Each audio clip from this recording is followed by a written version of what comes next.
सरस्वती महाभद्रा महामाया वरप्रदा श्रीप्रदा पद्मनिलया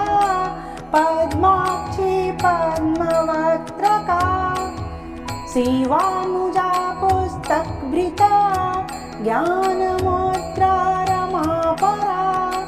कामरूपा महाविद्या महापातकनाशिनी महाश्रया मालिनी च महाभोगा महाभुजा महाभागा महोत्साहा दिव्यांगसुरवन्दिता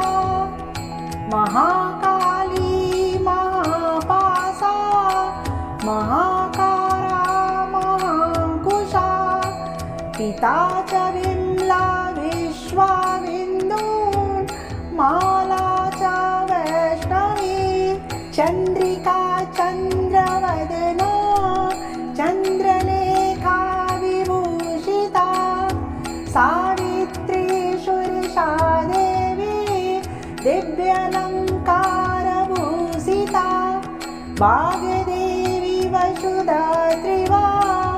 महाभद्रा महाबला भोगदा भारती भामा गोविन्दा गोमती शिवा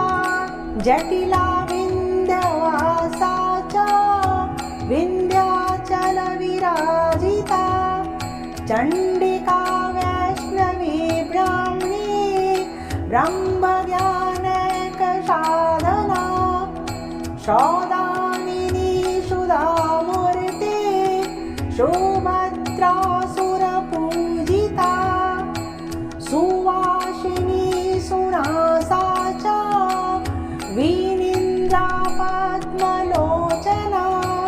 विद्यारूपा विशालाक्षी रंजाया महाफला त्रिमूर्ति त्रिकालज्ञा त्रिगुणशस्त्ररूपिणी शुम्भासुरप्रमथिनी शुभदा च स्वरात्मिका रक्तबीजनिहन्तरी च चामुण्डा चाम्बिका तथा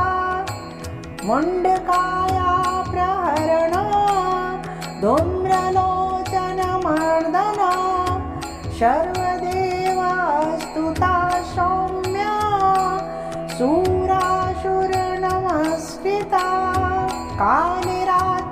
कालरात्रिकलाधरा रूपसौभाग्यदायिनी वाग्देवी च वरारोहा वाराही वारिजासना चित्राम्बरा चित्रगन्धा